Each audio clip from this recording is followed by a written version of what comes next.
कहते हैं कि इस दुनिया में किसी बच्चे के लिए माँ से बढ़कर कोई नहीं है। माँ वो शब्द है जिसमें शायद पूरी दुनिया का प्यार और स्नेह छिपा हुआ है। हम चाहे कितने भी बड़े हो जाएं, लेकिन अपनी माँ के लिए हम बच्चे ही रहते हैं। सभी माताओं को सम्मान देने और उनकी खुशी का नाम है मदर्स डे। दुनिया भर में आज मदर्स डे मनाया जा रहा है। इस अवसर पर हमारे A1 टीवी संवाददाता तुषार राजपुरोहित ने डॉक्टर संध्या दुबे, व्याख्याता हिंदी, राजकीय स्नातकोत्तर महाविद्यालय सिरहोई से बातचीत कर जाना इस दिन की महत्वता के बारे में। हमारे विशेष कार्यक्रम खास मुलाकात में हमारे खास मेहमान डॉक्टर संध्या जी दुबे, प्रोफेसर हिंदी। तो उनसे जानेंगे मदर डे को लेकर कि मदर एक माँ के रूप में इस डे को ये कैसे देखते हैं। सर्वप्रथम मैडम, आपका A1 टीवी में स्वागत है। बहुत बहुत धन्यवाद तुषार। और आपने इस विषय पर ये बातचीत आरंभ की है, तो मुझे लगता है कि जो मातृ दिवस आज के परिवेश में अब मदर्स डे मनाया जा रहा है, जबकि स्थिति है कि हमारे यहाँ माँ की भूमिका प्रारंभ से ही बहुत सशक्त रही है। और माँ एक ऐसा शब्द है जो सृष्टि का सबसे अनुपम, सबसे सुंदर, ईश्वर की बनाई हुई सबसे सुंदर कृति है, जिसमें माँ का स्वरूप किसी सीमा में या आकार में नहीं बांधा जा सकता। माँ का वह रूप जो विस्तार लिए हुए है वह बहुत खूबसूरत है।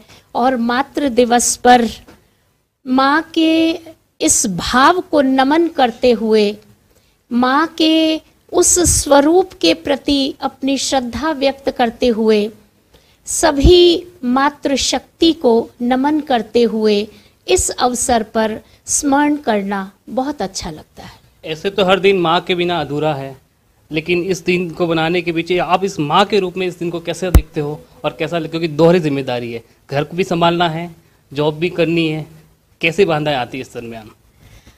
देखिए तुषार, आज के संदर्भों में जो माँ की भूमिका है वो परिवेश के अनुरूप और थोड़ा सा परिवर्तित हो गई है। जहाँ पहले की माएँ अपने बच्चे को घर पर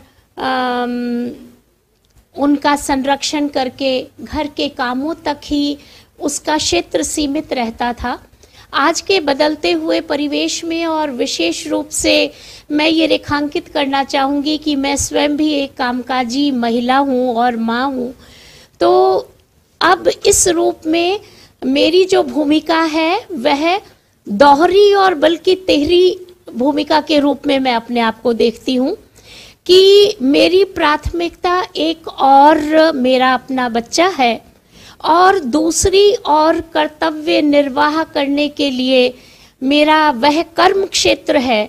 और इन दोनों के बीच में समन्वय बनाते हुए मैं अपने कार्यों का निर्धारण कर लेती हूँ कि प्रातःकाल से बच्चे को स्कूल भेजना, उसके लिए नाश्ता तैयार करना, उसके अध्ययन का ध्यान रखना, जहाँ ये एक रूटीन और दिनचर्या में ये सारी चीज़ें शामिल होती हैं।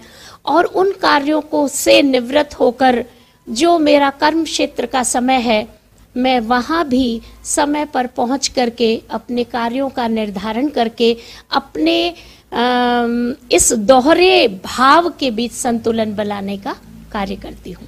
हिंदी साहित्य से गहन नाता रहा है। आज राजकीय स्नातकोत्तर महाविद्यालय का आपके द्वारा पढ़ा हुआ बच्चा ये भूल नहीं सकता कि हम संध्या मैडम से पढ़े हैं। तो हम जानना साहित्य की वो पंक्तियाँ आपसे सुनना चाहेंगे, माँ को समर्पित हो ऐसी कुछ रचना है आपकी। देखिए तुषार, मैंने एक प्रयास किया है अध्यापक के रूप में। साहित्य को जितना पढ़ा समझा, ये आप सारे विद्यार्थियों की अपनी श्रद्धा है जो आप इतना मान और सम्मान मुझे देते हैं।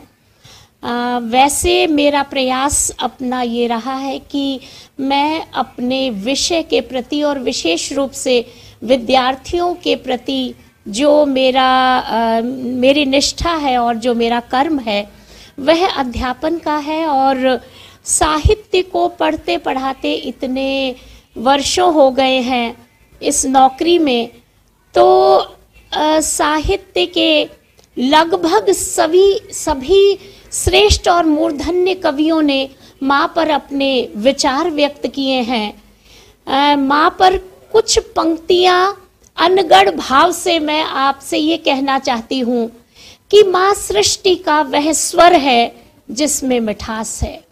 माँ सृष्टि का वह गान है जिसमें मधुरता है। माँ प्रेम का वह प्याला है जो वह अपने बच्चों को पिलाती है। माँ संघर्ष का वह रूप है जो अपने बच्चे के सम्मुख खड़ी होकर उसकी रक्षा करती है। माँ अपने परिवार में उन चीजों को महत्व देती है जिसके कारण वह अपने परिवार की धुरी बनती है। माँ वह सागर है जो गंभीर है और माँ वह अनुपम कृति है जो हम सभी को स्नेह से आपूरित करती है। ये थे डॉक्टर संध्या डुबे, प्रोफेसर हिंदी, जिन्होंने माँ की महत्ता पर प्रकाश डाला। सहयोगी कैमरा पर्सन महेंद्र गर्ग के साथ तुषार राज पुरोहित, A1 टीवी, सिरोही।